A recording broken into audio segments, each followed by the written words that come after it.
Beaucoup David Hunal pour les grands principes. On en parle avec nos invités. Bonjour David Corsero, Bonjour. vous êtes député MoDem du Val d'Oise. Bonjour Sophie Tallier-Polian, vous êtes coordinatrice nationale de Génération, sénatrice écologiste du Val-de-Marne. Et bonjour Pierre-Henri Dumont, député Les Républicains du Pas-de-Calais. David Corsero, on avait tout à l'heure la présidente de l'UNEF qui nous disait, voilà, aujourd'hui il y a à peu près 1,5 million de jeunes qui sont dans la précarité. Ce dispositif-là, il va toucher 500 à 600 000 personnes. C'est une aide, d'accord, mais c'est vraiment trop peu. Ça ne correspond pas aux besoins. Le gouvernement a manqué d'ambition sur ce plan, sur ce dispositif? Clairement pas. Vous savez, moi j'ai travaillé très longtemps sur cette mesure. Je vais être très honnête avec vous. Cette mesure, aujourd'hui, elle répond à un vrai besoin. C'est la crise sanitaire qui a mis en évidence ces jeunes qui sont sans formation, sans emploi. Effectivement, aujourd'hui, on a des taux de chômage qui sont plutôt bons. Donc aujourd'hui, c'est le bon moment pour l'initier parce que comme on a de l'emploi, automatiquement, il faut nous aider, ces jeunes qui sont en difficulté, à aller plus vers l'emploi. C'est ça l'idée du dispositif aujourd'hui. Après, pour votre réponse... Et la question de l'ampleur des jeunes concernés. L'ampleur, effectivement. Enfin, vous avez tous différents types de jeunes. Il y a des jeunes aujourd'hui qui sont sans formation, qui sont en niveau scolaire. Tout dépend de ce que l'on veut faire. Nous, ce qu'on voulait faire, c'était aller chercher des jeunes qui étaient plus en scolarité, ni en formation, et sans revenus, et sans aide familiale. C'est ça l'idée du principe. C'était 1 million de personnes qui étaient censées être concernées, c'est ce qui avait été dit au début de l'été. Finalement, là, ce sera 500 000, 600 000, c'était divisé par 2. Oui, mais sauf qu'il y a quelque chose qui a changé. Entre la crise sanitaire et aujourd'hui, on a un rebond du chômage. Et aujourd'hui, ce fait qu'aujourd'hui, qu'on trouve un emploi beaucoup plus facilement. Oui, exactement. Et donc, excusez-moi, de l'emploi. Donc, automatiquement, aujourd'hui, on n'est plus sur le même dispositif. Et c'est ça qui change la donne. C'est qu'aujourd'hui, il faut aller aider les plus fragiles, les plus modestes. C'est pour ça que ce revenu d'engagement est là. Alors, je vais un peu caricaturer, mais ça pourrait vous plaire à tous les deux, Sophie Tallier-Polian et Pierre-Henri Dumont. Il y en a un petit peu pour vous deux. Il y a une contrepartie financière, enfin, il y a une contrepartie et il y a une aide. Qu'est-ce que vous en pensez? Alors, comment dire la société, aujourd'hui, depuis 2 ans, a délaissé sa jeunesse. Et le gouvernement a délaissé la jeunesse. Tout ce qu'il a été capable de mettre en œuvre depuis 5 ans, c'est le service national universel et Parcoursup. Vous voyez, c'est que des choses qui donnent vraiment beaucoup d'envie de construire son projet, etc. Aujourd'hui, on a beaucoup de jeunes en grande difficulté. Mais pour répondre aux difficultés que pointait monsieur, il y a déjà la garantie jeune. Donc en fait, là, on fait une garantie jeune bis. On a besoin aujourd'hui... On va passer de 100 000 bénéficiaires à 500 000. D'une part, on ne comprend pas la différence. Deuxièmement, moi, ce que j'observe, c'est que Bercy a gagné. On parlait, quand on nous a présenté au Sénat le projet de loi de finances pour l'année qui vient, les ministres nous ont dit, voilà, il y a un projet pour la jeunesse, etc., 2 milliards d'euros. Aujourd'hui, on ne parle plus que de 500 millions d'euros. Donc, Bercy a gagné. Première chose. Deuxièmement, ces jeunes ont déjà un dispositif. Et quid du reste? Moi, je pense à tous ces jeunes qui ont obtenu leur licence avec largement la moyenne, 12, 14 sur 20, et qui n'ont pas de master. Que fait ce gouvernement vous avez pour entendu, parler à toute la jeunesse? Vous avez entendu David Corsero, le contexte économique, il a changé, il s'est amélioré. C'est d'ailleurs ce que dit Emmanuel Macron dans son texte sur Facebook. Il dit aujourd'hui, il y a des centaines de milliers d'emplois qui sont disponibles et le chômage aujourd'hui des jeunes est plus faible qu'avant la crise. Alors, le chômage des jeunes, il existe, il est très fort, mais il est très disparate en fonction des quartiers, en fonction du bassin d'emploi. Je veux dire, aller en milieu rural, on n'a pas du tout les mêmes chances de trouver un emploi, ou quand on est victime de discrimination, qu'on habite certains quartiers, etc. Donc, je crois qu'il faut aussi arrêter avec ce truc permanent de dire il y a des emplois par centaines de milliers. Les derniers comptes, c'est quoi? Entre 300 et 400 000 emplois non pourvus. Il y a combien de millions de chômeurs dans ce pays? Combien de jeunes en grande difficulté qui, par ailleurs, n'ont pas accès à de la nourriture tout le temps, qui, par ailleurs, n'ont pas accès à la santé? Ce qu'il faut, c'est un parcours de la jeunesse vers plus d'autonomie, aussi pour qu'ils construisent leurs projets. Là, on a l'impression d'un truc, déjà, c'est on va attendre le 1er mars, donc d'ici là, je ne sais pas ce qu'ils vont faire. Et deuxièmement, il faut absolument aller dans les emplois précaires, là, qu'ils ne trouvent pas. Mais comment on fait pour proposer un vrai avenir à notre jeunesse? Alors, il y aura une formation, en tout cas, on aura l'occasion de Mais une formation à quoi? Une formation pour faire, le coursier de vélo? On verra comment ça se traduit dans le détail. Mais Pierre-Henri Dumont, on a senti dans le texte d'Emmanuel Macron que j'ai là, mais la volonté de contrecarrer le reproche de l'assistanat. C'est-à-dire que ce n'est pas un don, c'est donnant-donnant. Pardon, c'est donnant-donnant avec juste une obligation d'assiduité, pas de résultat, déjà, pour commencer. Ensuite, on a quand même un vrai sujet qui est le sujet de la grosse ficelle électorale, on comprend bien. Enfin là, on ne peut pas avoir mieux que le 1er mars. C'est-à-dire que Emmanuel Macron dit très clairement à 500 000 jeunes de France, grâce à moi, je vais vous donner un chèque de 500 € par mois si vous votez pour moi, parce que si vous votez pas pour moi, ce sera supprimé. Et c'est la même grosse ficelle qu'il a sorti avec le chèque de 100 € pour le chèque inflation. Non, Mais alors attendez, besoin de on fait 500 quoi? €. Ça veut dire que parce qu'on est à 6 mois de la présidentielle, parce qu'on est à 6 mois de la présidentielle, on ne fait rien. On n'aide pas les gens alors qu'il y a une vraie problématique de pouvoir d'achat. Le problème du chômage des jeunes, le problème de l'insertion des jeunes sur le marché du travail, c'est pas un truc nouveau qui est apparu avec la crise du Covid. Enfin, c'est quand même un sujet majeur qui est endémique à la situation française depuis des dizaines et des dizaines d'années. Donc Emmanuel Macron, normalement qui devait être le président de la jeunesse, aurait dû s'y prendre bien en avant. Une des mesures phares qui n'a pas été mise en place et qui aurait dû être mise en place, par exemple la création de très nombreuses places de crous pour les étudiants. Au contraire, M. Macron a préféré diminuer les APL. Bon, moi je trouve ça complètement idiot. Et pardonnez-moi, mais sur cette mesure, je vais vous dire quelque chose de très clair. Je trouve ça complètement aberrant et consternant que l'on doive donner 500 € pour inciter des jeunes à faire ce que tout le monde devrait faire normalement. Voilà. C'est-à-dire se lever, essayer de trouver un travail, essayer de trouver une formation. C'est que si on leur donne pas, ils ne mangent pas, en fait. On a l'impression, en tout cas c'est l'objet du dispositif, c'est que si c'est 500 €, on ne le donne pas, ce sont des jeunes qui ne mangent pas ou qui ne se logent pas. Non mais attendez, je suis désolé de vous dire ça, mais un jeune, quand il est en situation de précarité, c'est comme chacun, il peut très facilement se mettre dans une formation. On a des dispositifs qui existent déjà au sein des missions locales qui sont financés par les collectivités territoriales, où là, il y a déjà ce système de formation qui fonctionne. Il y a en effet la garantie jeune qui est déjà en place. Donc à un moment donné, les dispositifs existent. Mais ça concerne que 100 000 personnes, la garantie jeune. Mais c'est-à-dire que là, vous avez parfaitement raison de le dire, c'est une garantie jeune plus. Donc concrètement, ce qu'il est en train de faire, c'est de faire une annonce électoraliste au 1er mars 2022, à 6 semaines du premier tour de l'élection présidentielle, pour inciter les jeunes à voter pour lui. David Corséo, juste peut-être un éclaircissement sur ce point. C'est quoi la différence entre la garantie jeune et ce contrat engagement? Moi, ce que je trouve très drôle, c'est si on le fait, on ne devrait pas le faire. Quand on le fait pas, on devrait le faire autrement. Et quand on le fait trop peu, soit trop assez, ou soit pas du tout. C'est ça exactement ce qu'on est en train de résumer. La différence entre la garantie jeune et le contrat jeune, c'est que la garantie jeune, elle s'adresse à la mission locale. Ni plus ni moins. La garantie jeune, elle est bien neuve. Oui, mais c'est un contrat entre le jeune et la mission locale. C'est la différence. Là, on a le pôle emploi qui vient se rajouter dans le parcours. Et c'est ça. N'importe quoi. Mais non, je suis désolé, c'est exactement ça. Dans le contrat d'engagement, vous avez le pôle emploi qui vient s'engager. Au pôle emploi. Et les missions locales. Alors, moi, j'ai fait un rapport sur les missions locales qui est sorti il y a 15 jours au Sénat avec un collègue assez proche de vous qui est chez les indépendants. Donc, excusez-moi. Mais les garanties jeunes, effectivement, sont prescrites par les missions locales. Et après, il y a quand même l'AIJ qui est déjà existe et qui est gérée par Pôle emploi. On a déjà eu une montée en puissance de plus d'une centaine de milliers de garanties jeunes. Mais il y a aussi le travail avec Pôle emploi. Il y a aussi les espaces dynamiques d'insertion. Bien, il y a beaucoup de choses. Ce qu'on a noté au Sénat, c'est que tous ces dispositifs, des fois, ils entraient en concurrence et qu'avec la logique du chiffre, on n'arrivait pas à faire les choses qui étaient vraiment, comment dirais-je, bien ciblées pour les jeunes qui sont en difficulté. On n'a pas des jeunes qui attendent, qui n'ont rien à manger, mais qui attendent chez eux et qui roupillent comme. Alors, est-ce que du coup, ce nouveau dispositif ne va pas permettre de simplifier les choses d'insertion. Mais c'est ce qu'on espérait, mais là, on comprend rien. Pardonnez-moi. Moi, je ne comprends pas la différence avec la garantie jeune. Et monsieur, visiblement, n'a pas l'air de la comprendre plus que moi. Je suis en train de dire qu'on est en train de... C'est exactement ce que j'étais en train de vous dire, c'est qu'on a la mission locale, le pôle emploi, et en plus, on a un accompagnement individualisé sur le jeune, sur la durée du contrat. Mais non, c'est pas... Mais non, la garantie jeune, pour que ce soit clair, David Corséo, qui va prendre en charge cet accompagnement aujourd'hui et ce contrat engagement jeune? C'est Pôle emploi qui gère ça? Ce sont les missions locales? C'est les deux. Dans la logique, ce sont les deux qui vont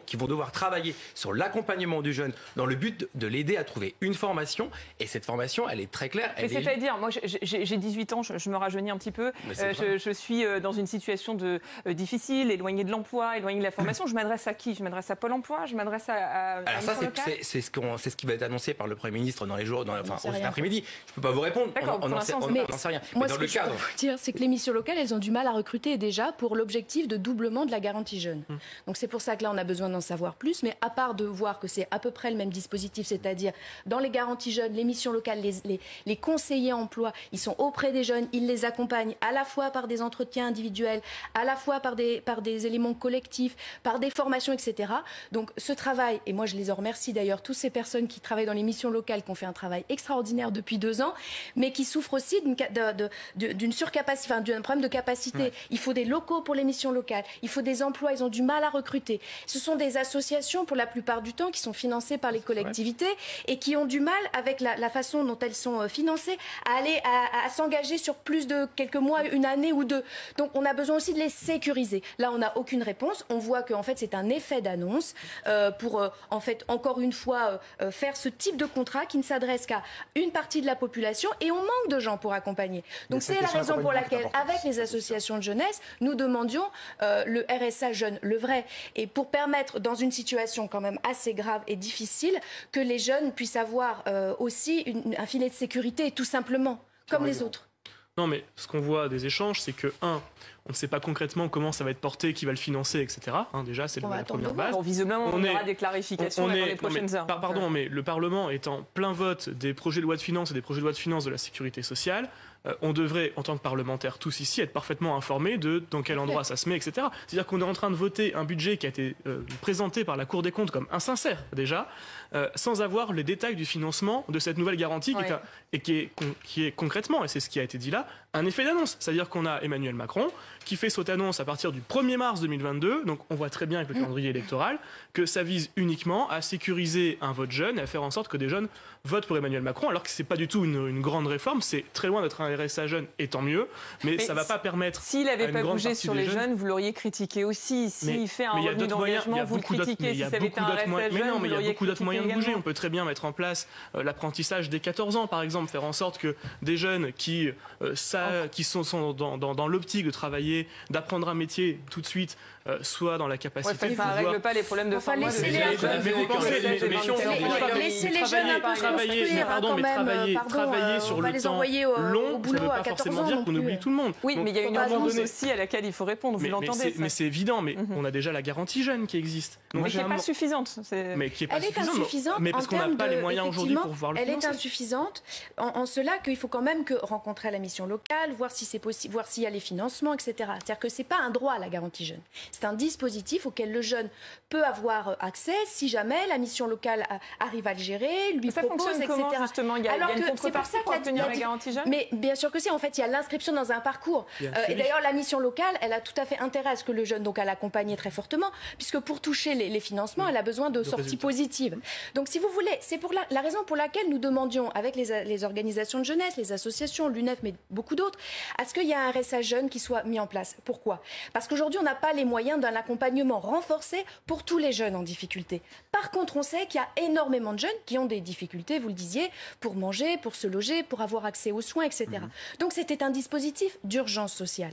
Évidemment, nous ne considérons pas qu'il faut uniquement se limiter à cela. Il faut un grand projet pour la jeunesse dans notre pays. Mais je crois qu'à l'occasion des élections à venir, et avec Yannick Jadot, nous ferons des propositions sur la question, il faut vraiment répondre à cette grande angoisse pour donner des perspectives à notre jeunesse. David Corsero, de quelle façon ce dispositif qui est annoncé, il est conciliable avec le pognon de dingue qu'on met dans les minima sociaux et ça fait rien avancer et on règle rien? Écoutez, aujourd'hui, on vient de le dire, il faut faire un pas pour aider la jeunesse. C'est dans la logique des choses. On vient de le voir avec la COP26. Il faut changer nos habitudes, changer notre manière de vivre. Automatiquement, ces jeunes-là, ils vont devoir aller vers des nouveaux métiers. Automatiquement, il faut pouvoir les former, les accompagner. C'est aussi ça le principe de cet engagement. C'est pouvoir se dire que ces jeunes qui sont sans formation, sans diplôme, il faut qu'on puisse les orienter sur l'avenir. Et l'avenir, c'est ça, c'est changer nos habitudes. Parce qu'il faut bien faire quelque chose avec ces jeunes-là, aujourd'hui, qui ne font rien. Et donc, moi, pourquoi je suis contre le RSA jeune? Parce qu'aujourd'hui, le RSA jeune, c'est facile, il n'y a pas d'engagement, il n'y a rien. On dit aux jeunes, vous pouvez rester chez vous sans rien faire. C'est pas comme ça que ça fonctionne. Moi, je suis une génération où l'État français m'a aidé. L'image que vous renvoyez, c'est que les jeunes qui sont dans la précarité, c'est de leur faute parce que non, pas du tout. Mais non, justement, c'est ça que vous êtes en train de dire. C'est ce que je suis en train de dire. Moi, je suis une génération où j'ai été aidé par l'État. Et donc, heureusement que je me levais le matin pour aller chercher une formation, pour aller chercher un emploi. Le RSA jeune, c'est pas la solution. Et je suis d'accord avec ce que vous avez dit. C'est pas la solution pour aider les jeunes. La meilleure solution, c'est les faire sortir de chez eux, aller dans un autre environnement, qui rencontrent autre chose, qui puissent se faire des relations, qui puissent apprendre une formation, qui puissent avoir un métier. Ça, c'est la meilleure solution. À condition qu'il y ait un encadrement suffisant. C'est pas antinomique. Donner à chacun la capacité juste de vivre, voire de survivre, c'est le minimum pour permettre de se projeter dans l'avenir quand même. Il y a aussi un enjeu qui est l'enjeu du donnant-donnant, c'est-à-dire de faire en sorte que l'impôt des Français, de ceux qui travaillent, aille en effet des personnes qui en ont besoin, parce qu'ils sont en grande précarité, mais que ces personnes qui touchent l'accompagnement de l'État, grâce au travail d'autres personnes, puissent rendre un petit peu de leur temps à la collectivité. C'est ce qui a été mis en place, par exemple, par la ministre Klinkert aujourd'hui du gouvernement, mais qui était présidente du conseil départemental du Haut-Rhin, si je dis pas de bêtises, et qui avait mis le RSA avec une contrepartie obligatoire de bénévolat. De travaux d'intérêt général. Non, c'est pas des travaux d'intérêt général. Non, il peut y avoir du bénévolat pour accompagner des associations. On a des associations aujourd'hui qui ont du mal à retrouver des bénévoles à l'issue de la crise du Covid. C'est donner un peu de son temps quand on reçoit l'aide de la collectivité pour aider l'intérêt général. Il y a quand même un vrai. Donc, il y a quelque mais chose. c'est pas encore ça. Et c'est pour ça que sur la question de cette garantie jeune plus, l'enjeu, en réalité, c'est de savoir, qui finance. Est-ce que ce sont les collectivités locales qui devront mettre aussi un petit peu la main à la pâte dans le lien avec les missions locales ou pas? Ça, on ne sait pas, etc., etc. Et c'est tout l'enjeu, je vous l'ai dit, de la question de savoir, dans le projet de loi de finances et le projet de loi de financement de la sécurité sociale qui est actuellement en débat, où est-ce que ça se niche? C'est quand même... Enfin, pardon, mais moi, je fais partie des parlementaires qui n'aiment pas apprendre ce qu'il y a dans les projets de loi sur Facebook le matin. Voilà, c'est comme ça. Moi, j'estime que ce qui doit être le cœur du budget de la nation doit être dans les documents budgétaires qui sont présentés aux parlementaires et qu'on puisse débattre dessus. Enfin, on a voté le PLFSS il y a une semaine et c'était même pas dedans, il y avait rien qui était écrit dedans. Je pense que ça arrivera encore dans les futures majorités. Non, mais c'est juste pas possible. À un moment donné, les effets d'annonce politique de piétinement, pour piétiner le Parlement, juste pour se faire plaisir, être un post sur Facebook à 8h du matin pour faire une annonce électoraliste au 1er mars 2022, ça va 2 secondes. On a vos réactions de responsables politiques, on va entendre les réactions des internautes. Benoît, à présent, et ils sont déçus? Les réseaux sont un peu déçus, je vous le cache pas, parce que, y compris cet été, on avait entendu 500 € par mois pendant un an pour tous les jeunes en difficulté. Alors depuis, la voilure semble avoir été réduite. En tout cas, on est loin du plan Marshall annoncé. Le titre de la tribune, ils sont un peu les regrets. Regardez, pour les jeunes, Macron lance non pas un revenu, mais un contrat d'engagement revu à la baisse. D'ailleurs, pas de grande cérémonie pour l'occasion, pas de discours jupitérien, pas même de vidéo sur Twitter comme on l'attendait. Juste ce pavé publié sur Facebook à 8h, vous le disiez. Si je vous écris aujourd'hui, c'est pour m'adresser aux jeunes générations, celles qui ont vécu la pandémie, trop longtemps sans emploi, mettre fin à ce gâchis, concrètement, dès le 1er mars, tous les jeunes de moins de 25 ans, sans formation ni emploi depuis plusieurs mois, pourront s'inscrire et bénéficier de 15 à 20 heures d'accompagnement par semaine pour découvrir un métier ou un emploi. L'argent sonnant et trébuchant, c'est un peu plus loin, une allocation pouvant aller jusqu'à 500 € par mois, donc c'est pas 500 € assurés, c'est un maximum qui pourra être versé, et là encore, attention, sous condition de revenus, d'assiduité et d'acceptation des offres d'activité faites. Le président précisait encore que ce contrat d'engagement vient compléter et simplifier plusieurs dispositifs à destination des jeunes afin de mieux donc les former et les accompagner. Voilà donc son plan pour aider celle qu'il appelle dans ce texte la génération confinement. Qui peut être celle d'un nouvel élan. C'est la fin du texte. L'opposition de gauche qu'on a entendue sur ce plateau, mais aussi des associations, disent déjà que ce ne sera pas assez. On trouve un peu Macron entre deux feux, comme souvent. À droite, certains crient que c'est plonger les jeunes dans l'assistanat, qui n'en sortiront plus jamais ou avec des grands efforts. À gauche, qu'il faudrait les aider au contraire bien plus. Les jeunes n'ont pas besoin de contrat d'engagement, mais d'un emploi, lance le Parti communiste depuis plusieurs jours. Et déjà, Jean-Luc Mélenchon, à l'instant, tweet que c'est une farce cruelle pour les jeunes. 500 heures, il fait le calcul. Pour 20 heures d'engagement, ça fait 5 € de l'heure. Et ça existe déjà en 2 allocs. La Macronie est un paradis artificiel tout en com. Aïe, d'autant plus que cette portée du plan, on l'a vu, c'est elle aussi réduite. Au moins 1,5 million de jeunes n'ont ni emploi en France, ni formation. Là, ça sera entre 500 et 600 000 qui seraient éligibles. Ni les étudiants, ni les jeunes précaires. D'ailleurs, les Échos publiaient cette tribune qu'encourageait le président à aller jusqu'au bout de son engagement estival. Une tribune signée par la CFDT, le Secours catholique, Emmaüs, la Fondation Abbé Pierre, l'UNEF, les apprentis d'Auteuil. J'arrête là. Ils se disent tous inquiets pour, je cite, ces jeunes sans soutien familial qui connaissent des situations de pauvreté. Aucun Français ne devrait vivre sous le seuil de pauvreté, renchédit ATD Carmonde, qui réclame, avec 20 autres organisations, un droit ouvert à tous les jeunes en situation de pauvreté. Qu'est-ce qu'ils disent? Il faut une allocation du montant du RSA et un accompagnement adapté à chacun. Bon, je vous l'ai dit, en face, on n'est jamais d'accord. On rétorque qu'il y a déjà largement assez d'aides, la garantie jeune, le RSA jeune, suppire celui-ci, et on va créer un nouveau machin. La folie administrative, un mal bien français. Et puis il y a pour finir tous ceux comme vous qui dénoncent un coup de com' à l'approche de la présidentielle pour amadouer les plus jeunes électeurs. Voilà pour ce constat de Benoît Galeret. David Corséo, c'est ce que vous disiez tout à l'heure, c'est difficile de mettre tout le monde d'accord finalement. Je pense qu'on n'y arrivera pas. De toute façon, je l'ai dit tout à l'heure, dès qu'on fait quelque chose, ça va pas dans le bon sens, ou quand c'est fait, ça va jamais assez loin ou pas assez. Ça, c'est la vraie difficulté. Après, la vraie question, c'est qu'aujourd'hui, On parle de la jeunesse, on la met en avant. La jeunesse, c'est l'avenir. On peut dire ce qu'on veut. Aujourd'hui, la jeunesse qui est aujourd'hui, c'est celle qui sera là demain, qui fera tout pour nous. C'est l'avenir de la prochaine élection présidentielle. C'est l'avenir pour tout le monde. Ça, c'est vous qui le dites. Moi, je dis c'est l'avenir de la France.